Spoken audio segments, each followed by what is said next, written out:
Queridos hermanos, muy buenas noches a todos. Quiero saludarlos en este día, hoy 1 de septiembre. Hemos iniciado un nuevo mes, la oportunidad para seguir renovándonos, para seguir formándonos, seguir madurando, para seguir creciendo en nuestra fe, para tener una relación óptima con el buen Dios, a quien rendimos culto de adoración, a quien amamos con toda nuestra alma en medio de nuestra debilidad. Vamos a poner en las manos de Dios este encuentro con Él. En el nombre del Padre, y del Hijo, y del Espíritu Santo. Amén. Señor Dios Todopoderoso, en tus manos están puestas todas las cosas, nuestra vida y nuestra familia, nuestra economía, nuestra conversión y nuestra santidad. Y queremos que nuestro corazón te pertenezca. Y queremos ser enteramente tuyos. Descubrirte, Señor, presente en medio de todo. Y queremos darte gracias porque tú nos has bendecido. Han sido muchos días, varios meses, Señor, de aislamiento, de dificultad. Para muchas personas han sido meses de profunda crisis. Hoy queremos renovar nuestra adhesión a ti, todo nuestro afecto a ti. Y queremos decirte que te amamos, Señor, que nuestra vida te pertenece. Te rendimos el honor y la gloria por los siglos de los siglos. Amén. Bajo tu amparo nos acogemos, Santa Madre de Dios. No desprecies las oraciones que te dirigimos en nuestras necesidades. Antes bien, líbranos de todo peligro, oh Virgen gloriosa y bendita. Amén. En el nombre del Padre, y del Hijo, y del Espíritu Santo. Amén. Durante esos días hemos estado reflexionando un poco en torno a la oración del Padre Nuestro, esa oración que nos identifica tanto como iglesia, como cristianos católicos, que nos identifica tanto como hermanos, y que, como les decía al principio, cuando les reflexionaba un poquitico acerca de la primera frase, cuando hacemos la invocación Padre Nuestro que estás en el cielo, es una frase que nos hace sentir realmente arrullados, acurrucados en los brazos de Dios, pero sobre todo también nos hace sentir hermanos entre nosotros. Vamos pues entonces a la cuarta petición, que es la que hoy vamos a reflexionar. Vamos a leer el texto del Evangelio de San Mateo, donde estamos sacando el texto bíblico del capítulo 6, versículo 7. En aquel tiempo dijo Jesús: y al orar, no digan muchas palabras como los gentiles. Ustedes oren así: Padre nuestro que estás en el cielo, santificado sea tu nombre. Venga a nosotros tu reino, hágase tu voluntad en la tierra como en el cielo. Danos hoy nuestro pan de cada día. Palabra del Señor. Gloria a ti, Señor Jesús. Danos hoy nuestro pan de cada día. Tradicionalmente hemos conocido como esta petición la que introduce la segunda parte del Padre Nuestro. Nosotros sabemos muy bien que cuando lo rezamos con algunos otros hermanos, generalmente unos rezan la primera parte y nosotros rezamos esa segunda parte que inicia justamente con danos hoy nuestro pan de cada día, perdona nuestras ofensas, etc. Danos hoy nuestro pan de cada día es la cuarta petición, la cuarta cosa que nosotros pedimos en el Padre Nuestro. Recuerden, la primera petición que a nosotros hacemos es que el nombre de Dios sea reconocido como santo. No hay santo como Dios. Que su reino venga a nosotros. Esa es la segunda petición. Ayer veíamos que su voluntad podamos siempre hacerla nosotros aquí en la tierra, como los ángeles de Dios la cumplen allá en el cielo. Y hoy ya tenemos la cuarta petición. Es una petición que es amplísima en su significado, esta de danos hoy nuestro pan. Danos nuestro pan de cada día, decimos nosotros en esa oración. El pan es el signo o es la expresión primero de la provisión básica de la existencia. El pan es una palabra universal que es conocida en todas las culturas, en todas las religiones, que es conocida por todos los seres de la tierra, por todas las razas, por todos los pueblos y en todos los idiomas. No hay ni una sola cultura sobre la tierra, en América, en África, en Asia, en Europa, en Oceanía, donde el pan no sea conocido. Porque fíjense ustedes que el pan está a la base de toda la alimentación del mundo. Tan así que fíjense que nosotros hemos utilizado la palabra pan como un genérico para hablar de todos los alimentos que proveen y que sustentan la existencia humana. Pero al mismo tiempo, nosotros podemos comprender que el pan es de las cosas más sencillas y simples para hacer, que el pan no requiere de muchísima elaboración, porque el pan realmente es sencillamente harina con agua, que después se mete en el horno y se cuece. Cuando digo harina y agua, fíjense que no estaba metiendo ni siquiera esos otros elementos que le hacen dar como al pan en sus diferentes países como un sabor especial. No he hablado ni siquiera de sal, de azúcar, de mantequilla, de huevos, etc. No, la base del pan es harina y agua. Usted, si tiene un poco de harina y tiene un poco de agua, simplemente lo mezcla, lo mete en el horno y el pan se puede cocer. Y con eso puede uno llegar a sustentar la vida.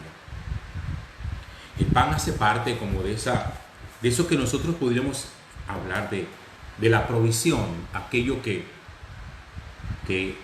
necesitamos para proveer nuestra existencia en las cosas más básicas. Se lo repito, el pan está a la base de toda la supervivencia humana. Tan es así que cuando una persona la quieren castigar, pero no quieren que muera, se le da simplemente pan y agua, porque el pan y el agua es capaz, ellos dos solos, pan y agua, son capaces de mantener la vida física de un individuo. Si nosotros miramos, por ejemplo, en la Sagrada Escritura, el pan tiene un significado no solamente de carácter material, sino también de carácter espiritual, porque el pan en la Sagrada Escritura, especialmente para el pueblo de Israel, fue una expresión de la compañía y del modo como Dios proveyó, como Dios fue generoso y como Dios quiso mantener a su pueblo después que los sacó de la esclavitud de Egipto y los mantuvo en el desierto durante un tiempo largo antes de entrar a la tierra prometida. Cuando los judíos hablan del pan, inmediatamente a ellos lo que se les viene a la cabeza es el maná. ¿Qué era el maná? El maná es una especie de rocío mañanero, porque realmente solamente caía muy en la mañana, que se quedaba pegado en la superficie del suelo o en alguna de las poquitas hojas que pudiera haber en el desierto, de tal manera que ese maná los israelitas lo podían coger y lo podían comer con facilidad, y eso les daba a ellos la posibilidad de poder subsistir. Una de las características que ese maná del desierto tiene es que es imposible poderlo guardar, porque el calor del desierto daña, descompone inmediatamente el producto, ese maná de la mañana, de tal manera que los israelitas fueron provistos por parte de Dios del maná día a día. Es decir, no existía la posibilidad de coger maná y guardarlo en una alacena, de meterlo en un recipiente, algo así como que vamos a esperar y por la tarde, por la noche o mañana por la mañana comemos un poquitico de lo que guardamos, como lo podemos hacer nosotros hoy con los panes que hacemos. El maná no tenía esa posibilidad. La gente por la mañana cogía el maná y lo comía inmediatamente, de tal manera que ya ese rocío mañanero desaparecía y las personas no podían volver a comer maná durante todo el día. Es decir, tenían la porción del día, la porción de cada día. Ahí ya vamos nosotros un poco intuyendo esa expresión de danos hoy nuestro pan de cada día. Porque en el fondo lo que está diciendo es, Señor, nosotros somos capaces de creer que que tú tienes todo el interés y la posibilidad de poder proveer nuestra vida día a día, sin andar muchas veces en esas preocupaciones en las que nosotros andamos. Cuando acumulamos cosas, cuando almacenamos alimentos, cuando elaboramos silos para depositar allí el grano de las cosechas y poder tener almacenamiento durante varios días o durante varias semanas. No, el maná fue el alimento con el cual los israelitas pudieron comprender que Dios día a día los iba alimentando y que Él no los iba a abandonar. El maná es la manifestación de la providencia de Dios. Esa palabra que tantas veces nosotros hemos escuchado, la providencia. ¿Qué es la providencia? La capacidad que Dios tiene para ver en nuestro beneficio, la capacidad que Dios tiene para cuidarnos. Lo que habla Jesús en el Evangelio cuando dice, miren las aves del cielo que no siembran, ni cosechan, ni guardan en los graneros, sin embargo mi Padre del cielo las alimenta. Miren las flores del campo que ni tejen, ni hilan, sin embargo sin embargo mi Padre las viste de colores y de belleza, una belleza que por la mañana está y por la tarde se seca. Y dice Jesús, si las flores del campo son cuidadas por mi Padre, si las aves del cielo son alimentadas por mi Padre, con mayor razón ustedes, gente de poca fe. Recuerda Jesús. Eso es lo que se llama la providencia, que si Dios es capaz de cuidar las aves y Dios es capaz de cuidar las plantas y viste la planta de belleza y a las flores de colores vivos y preciosos, pues con cuánta mayor razón nos va a cuidar a nosotros que somos sus hijos. Sin embargo, fíjense que con esta expresión de danos hoy nuestro pan de cada día, nosotros podríamos también, o cualquier persona con cierta intuición o con conocimiento bíblico, podría dar un salto en la Sagrada Escritura e irse al libro del Génesis, a partir del capítulo 2 y 3. Cuando Adán y Eva pecan, el Señor lanza una sentencia sobre el ser humano y le dice a él, y ahora empezarás a ganar el pan con el sudor de tu frente. Como quien dice, el pan que llega a tu mesa debe llegarte siempre con esfuerzo. No ganarás el pan de balde, no comerás de balde, no comerás de una manera, decimos nosotros, gratuita, sino que debe ser también una conquista, sacándole a la tierra los productos cuando nosotros sembramos en ella la semilla y la tierra finalmente termina entregándonos a nosotros los seres humanos sus frutos. Entonces cualquiera podría pensar, bueno, ¿y cómo hacemos nosotros para poder entender esas dos frases? Si por un lado en el libro del Génesis, en el principio de la creación, Dios le dice al hombre, ganarás el pan con el sudor de tu frente. Y ahora en el Padre Nuestro nosotros decimos, danos hoy nuestro pan de cada día. Y les estaba diciendo que era una manifestación de la providencia de Dios, de que siempre nos cuidará, incluso por encima de las aves y por encima de los animales. Entonces cualquiera puede decir, ¿y dónde está entonces el chiste de que Dios provea nuestro pan y aún así nosotros tengamos que trabajarlo?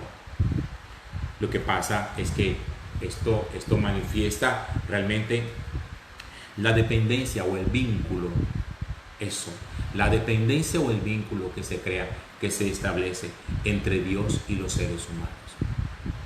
Porque fíjense que hay un dicho, yo no sé, realmente confieso que en este momento no recuerdo a qué cultura pertenece, que dice que cuando el hombre suda, Dios trabaja.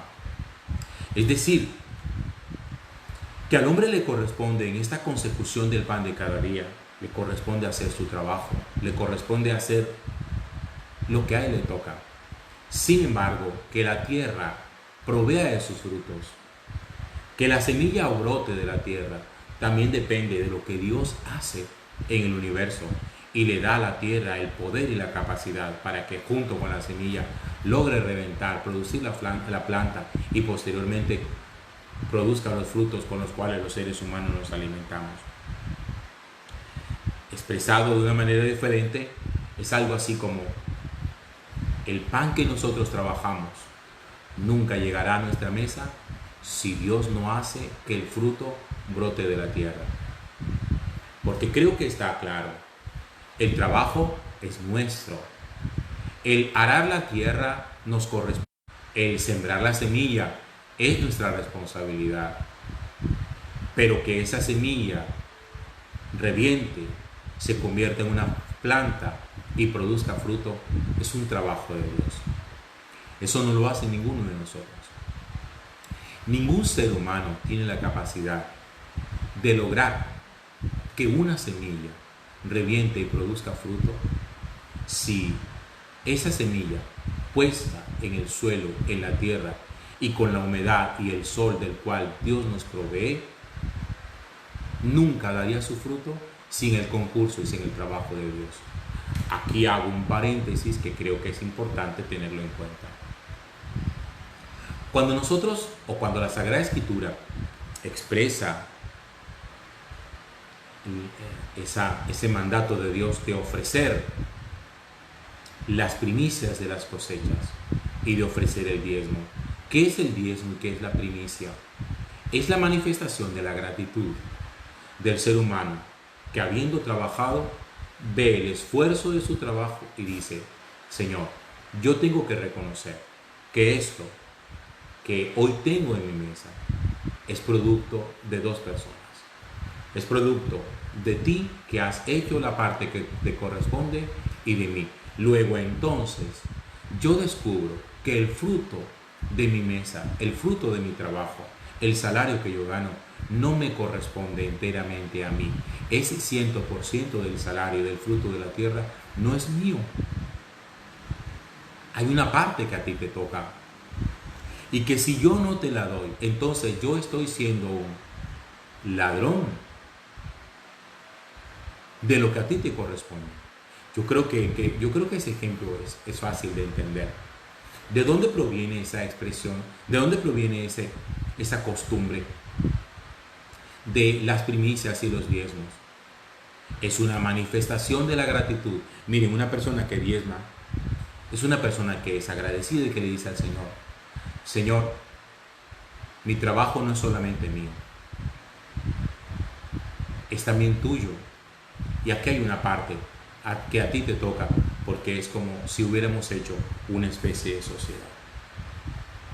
Entonces, cuando Dios le dice al hombre que ganará el pan con el sudor de su frente, pero al mismo tiempo lo pone a orar, pidiéndole el pan de cada día, el de cada día, sin andar pensando en el mañana, que muchísimas veces nos atormenta, lo que está manifestando es el vínculo que se crea entre el ser humano y el Señor. Un vínculo que muestra la dependencia. Nosotros somos seres dependientes. Nosotros no nos podemos levantar ni creer sencillamente que somos seres absolutos, sueltos de todo, que no necesitamos de nadie, que solo somos capaces, que esto es producto simplemente de mi esfuerzo, de mi dedicación, y que no le debo absolutamente nada a nadie y que no tengo que tener gratitud con nadie. Eso no es verdad. Esta expresión de danos el pan de cada día manifiesta también lo que es la esencialidad de la vida. Nuestra vida está sustentada en el pan de cada día, en la bebida de cada día, el pan material que nos da fuerza, que es el que permite nuestro desarrollo biológico.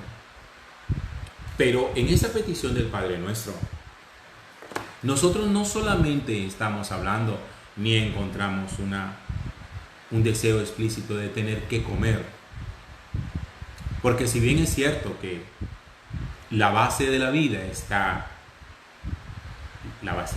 biológica está en el alimento, también nosotros como creyentes vamos comprendiendo que tenemos una vida de carácter espiritual que necesita también ser alimentada. Y al tener una vida espiritual que necesita ser alimentada, en lo primero que uno piensa es: ¿cómo hago yo para alimentar esa vida espiritual? que también tiene hambre y que también tiene sed. Porque yo creo que ninguno de nosotros vive plenamente feliz por el simple hecho, que ya es algo, pero a nosotros no nos hace plenamente feliz simplemente el que tengamos que comer. Porque nosotros no somos los animales que necesitamos únicamente comida y bebida y tener un rincón en casa, allí donde nos cuiden y donde se le pueda apechichar a la mascota. No, nosotros somos seres espirituales, somos seres trascendentes. Y esta trascendencia y esa espiritualidad exige algo, tiene una necesidad que también debe ser suplida. Así como el hambre se suple con el pan de cada día, esa necesidad también necesita suplirse con un alimento. Y ese es el alimento que nosotros también pedimos en el Padre Nuestro. Cuando uno dice Padre Nuestro, danos hoy nuestro pan de cada día, le está diciendo el Señor, concede a mi espíritu, concede a mi alma el alimento que mi alma necesita para poder calmar esa hambre de trascendencia que hay dentro de mí. Esa necesidad que muchas veces suele ser insaciable en las personas que no han conocido el nombre de Dios y que no han conocido a su Hijo Jesucristo. Por eso Jesús, en el Evangelio de San Juan, en el capítulo 4, versículo 34, Juan 4, 34, Jesús dice esto: mi alimento, mi pan, es hacer la voluntad de mi Padre. Obviamente Jesús aquí en la tierra no era un ser angelical en el sentido de que no necesitara comer. Claro, también necesitó comer, necesitó descansar. Pero Jesús comprende que para él no es suficiente comer. Tan es así que cuando estuvo en el desierto y fue tentado por el demonio, recuerden ustedes que el demonio, la primera tentación que le hizo a Jesús, tuvo que ver con el estómago, porque dice la Sagrada Escritura que Jesús sintió hambre física. Y por eso el demonio, que sabe cómo tentar y que muchas veces se vale de nuestras necesidades básicas biológicas, tienta a partir de nuestras necesidades biológicas, las primarias. Por eso dice que cuando Jesús sintió hambre, el espíritu del mal le dice al Señor: mira, si tú de verdad eres el Hijo de Dios, di que estas piedras se conviertan en pan. Si eres el Hijo de Dios, lo crees, lo dices, demuéstralo. Tienes capacidad para convertir estas piedras en pan. Y Jesús se puso a pensar muy seguramente: sí, puedo hacerlo, pero no lo voy a hacer. No lo voy a hacer, porque no solamente de pan vive el hombre. El hombre necesita saciar otro tipo de cosas que no la sacia el tener la comida. Por eso, hace años, cuando yo logré comprender un poco esta petición del Padre Nuestro, yo empecé a cuestionar esa frase que nosotros solemos decir de barriga llena, corazón contento. Esa frase es falsa desde el punto de vista bíblico y espiritual. Es falsa de toda falsedad. Porque es cierto que la barriga llena produce satisfacción, pero no produce felicidad. Que uno esté lleno, que uno haya comido, que haya quedado satisfecho, y dice, estupendo. Pero tener el estómago lleno no da la felicidad al ser humano. El ser humano siempre necesita algo que va muchísimo más allá del simple alimento de cada día. Y Jesús ya nos va mostrando a nosotros un camino y nos dice: mire, también tiene que ser para ti importante entender que el alimento tuyo de cada día debe ser como el mío, hacer la voluntad del Padre Celestial.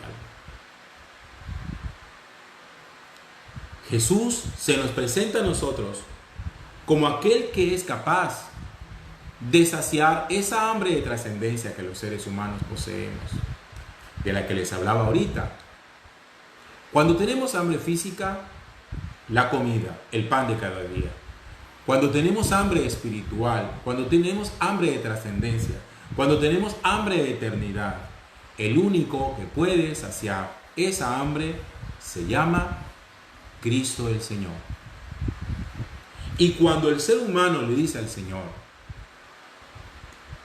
danos de ese pan que quita el hambre para siempre, que fue lo que los judíos le dijeron a Jesús, Jesús dice, pues ese pan soy yo.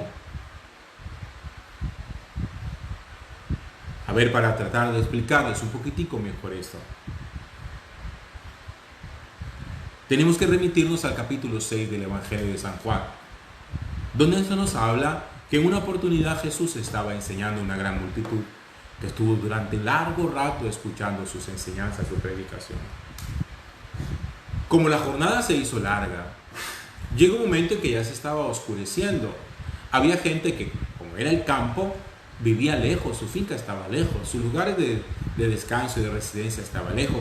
Por eso los discípulos dicen al Señor, Señor, despide a la gente, mira que está lejos, muchos de ellos no han comido durante toda la jornada, no sea que de pronto al irse para la casa se vayan a desmayar. Y Jesús dice, pues no lo despidan todavía, denles ustedes de comer. Y entonces uno de los apóstoles le dice, Señor, pero es que aquí no tenemos sino 5 panes y 2 peces. Y Jesús dice, pues eso es suficiente. Díganle a la gente que se siente en grupos. Uno de los evangelistas dice que en grupos de 50. Y Jesús empieza a repartir los panes y los peces. Y dice la palabra de Dios que todos quedaron satisfechos. Y no solamente quedaron satisfechos, sino que sobró 12 canastos llenos. Jesús se va, pero la multitud lo sigue. Y empieza a buscarlo, a ver dónde fue que se metió. Cuando finalmente lo encuentran, le dicen, Maestro, ¿por qué te has escondido de nosotros? Te estábamos buscando hace rato. Y Jesús le dice, miren, ustedes no me buscan a mí realmente porque estén interesados en lo que yo de verdad tengo para ofrecerles. Ustedes buscan a mí porque yo les he dado pan hasta satisfacer su hambre. Y les dice esto, no trabajen solamente por el pan que perece. ¿Por qué Jesús habla del pan que perece? Claro, porque el pan que perece es aquel que satisface el hambre temporalmente, momentáneamente. 4 o 5 horas máximo tiene la comida para saciar nuestra hambre. A las 4 o 5 horas ya nosotros volvemos a tener hambre. Es decir, la capacidad para satisfacer lo que nosotros desayunamos dura hasta el mediodía, y del mediodía hasta la hora de la cena volvemos a experimentar hambre. A eso se refiere Jesús con el pan que perece, ese que todos los días tenemos que estar comiéndolo, no una sola vez, sino 2, 3 y hasta más veces en algunas personas. No trabajen solamente por el pan que perece, trabajen por el pan que no perece, que aquel que lo come, y aquí empieza Jesús a cranearse un lenguaje que puede resultar para muchos en aquella época, incluso hoy para otros, misterioso. Trabajen por un pan que no perece, que quien lo come no vuelve a tener hambre nunca más. Imagínense ustedes que a nosotros nos dijeran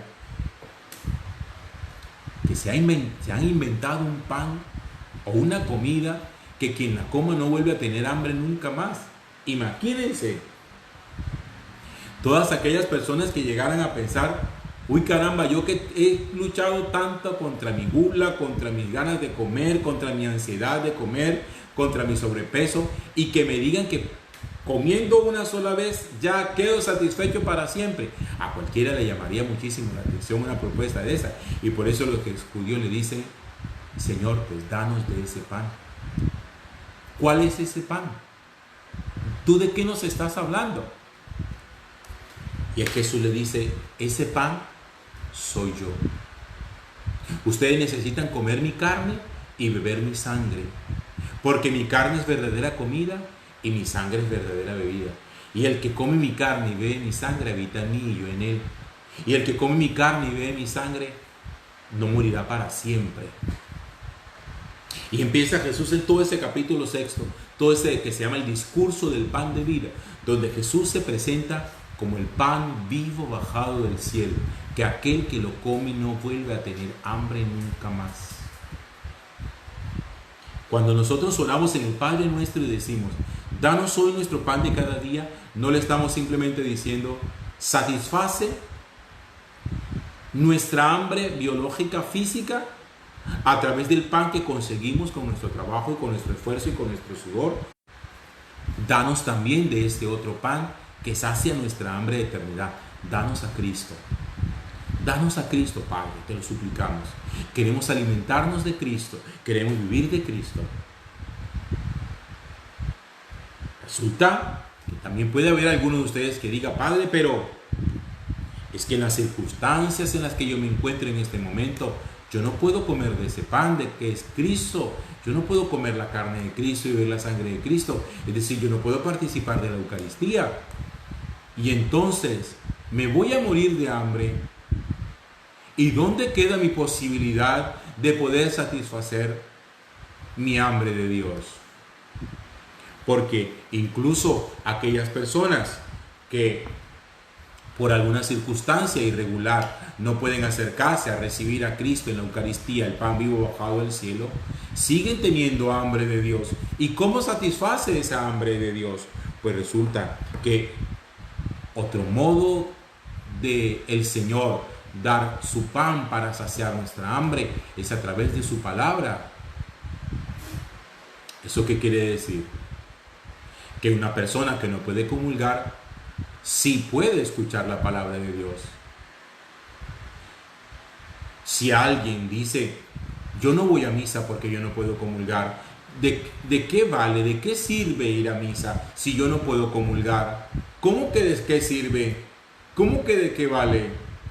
Pues vaya, participe de la Eucaristía, escuche la palabra de Dios, que la palabra de Dios también es alimento para toda aquella persona que busca sinceramente a Dios.